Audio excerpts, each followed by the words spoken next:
What's up, guys? Thomas Mott here. Welcome to the Thomas Mott Show from Colorado, as I am on the road traveling snowboarding this weekend. And of course, whenever that happens, Philadelphia always does some crazy stuff. And so I got to jump on here with terrible lighting and a terrible microphone and this bad camera angle, but still give you guys what's going on with the Philadelphia Eagles. Many of you guys know Darius Slay has requested a trade, or kind of. There's a lot of, I'm not going to say misinformation about the Slay situation going on Twitter right now, but it is amazing to watch people not fully understand what's going on, whereas if you just read a couple of articles and just do a little bit of research, you'll understand that he's not really requesting a trade. He's trying to make sure he gets the most money possible, and whether that's with Philadelphia or somebody else, that's what is going to really remain to be seen. Bleeding Green Nation has a very good write-up on this. I think they did it perfectly in terms of exactly what is going on. We'll just go ahead and read this quote. Philadelphia Eagles are prepared to see a number of key free agents walk out the door when free agency begins next week. They're also apparently open to seeing another key defensive starter traded. Eagles have allowed Darius Slay's agent, Drew Rosenhaus, ever heard of him, to seek a trade, according to a report from ESPN's Diana Rossini. She adds the team is still hopeful to find a solution where Slay remains an Eagle. Oh, interesting. Rossini was also among multiple reporters who stated that Slay did not request a trade. So what's to make of this? Well, Slay himself said he wants a new contract. See Jeff McClain's tweet right here. I want an extension with the Eagles. I love the Eagles. I love that money.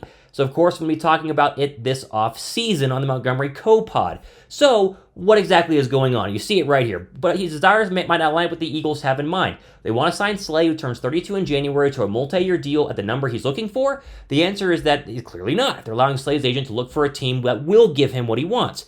Now, this isn't to say the Eagles will definitely move on from Slay. They'd probably prefer to keep him while restructuring his contract to a lower $26.1 million cap number this year, but can the two sides agree on a path moving forward? For what it's worth, the Eagles can only clear $3.7 million in cap space trading Slay ahead of June 1st, and that's with $22.4 million in dead money. Eagles will clear $8.6 million after, of course, June 1st, and $13.8 million in 2024. Of course, they traded him after June 1st. So let's just, again, break this down. I think Bleeding Green Nation did a very good job. Slay is not asking for a trade. Slay wants a contract extension. He wants to retire as an Eagle. He loves Philadelphia. He said it multiple times. You saw it on Twitter earlier today. DeVonta Smith saying, don't leave, and Slay saying, I want to stay in Philadelphia. But right now, Philadelphia needs to restructure some deals, and they want to restructure Darius Slay's contract to make it a little bit cheaper, a little bit more team-friendly, because Darius Slay is 32, and while he's still a very good cornerback, despite what you say in my comment section, I read those, a lot of Darius Slay hate in the comment section. I mean, the guy's only allowed 10 total touchdowns his entire career as an Eagle cornerback. Shut down Justin Jefferson week 2. Like, remember that? He's still very good, but Philadelphia sees he's in the twilight years of his career, and if they restructure his deal, they reduce the dead cap money, but they also free up some cap space in order to go ahead and re-sign other players internally. C.J. Gardner-Johnson, anybody? T.J. Edwards, maybe even Javon Hargrave, probably not, but you get my point. But Slay is a grown adult. And Slay, like you or me, if our work came to us and said, hey, we love you, but can you take a little bit less money, you'd at least want to go shop around and see if you could find somebody who would pay you that money. So this is going to come down to not Philadelphia, not Darius Slay, but the other 31 teams in the National Football League. If someone wants to pay Darius Slay what he's making right now, plus maybe a restructured contract for more money the next couple of years, he'll be traded. But you got to realize the situation that Slay is in right now. He's 32 years old. What team is going to give up A, draft compensation, and B, then give him a giant contract if they want to, have him for 2 more years? It just doesn't make sense either way. My prediction here is that Slay ends up restructuring his deal after going out into the ether, into the trade world, and seeing that there's not really a market for him, unless one of these cap-heavy teams that have a bunch of free agent money, like the Bears, like the Falcons, like the Raiders, really wants a 32-year-old cornerback. I don't buy it. I hope he stays in Philadelphia for 1 more year. I think he obviously is a very talented player, and despite what you say in the comment section, he still can ball, and you need that veteran cornerback to maybe usher in the next era of cornerback, who could be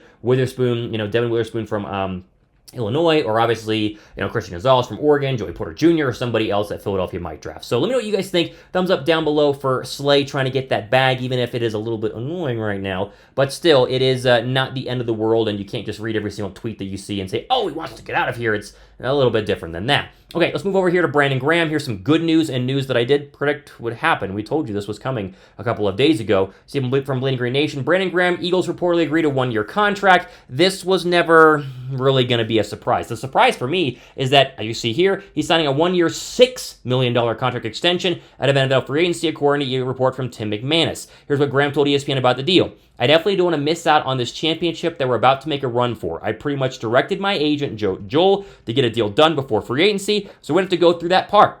I'm so happy everything came to fruition. It wasn't even about no money. It was more about wanting to be an Eagle as long as I can still play at a high level. And of course, I still have a sour taste in my mouth on how things ended this last year with a loss to the Kansas City Chiefs in the Super Bowl. And so, very clearly, you see the Jalen Hurts effect. And not only the Jalen Hurts effect, but the Howie Roseman effect and the fact that Philadelphia's a destination. And this is going to be interesting to see how it plays out next week for other external free agents who might want to come to Philadelphia to play with Jalen Hurts and a football team that still, despite losing a lot of players in free agency, will have the best roster, or one of the best rosters in the NFC. I was never really surprised BG was going to take a little bit less to do one more year. There were teams reportedly out there interested, but I didn't see the Browns giving him a $10 million deal. It just didn't make sense for the age that he's at, despite the production, but still, this is good news for Philadelphia. He comes in and continues the Chris Long role, coming off his best season as a pro, 10-plus sacks. He's basically a guarantee for at least 8. He's a vocal leader. He's great in the locker room. He can mentor the younger guys who are coming up, especially if they draft somebody in the defensive line. They're going to lose Fletcher Cox, so you need that kind of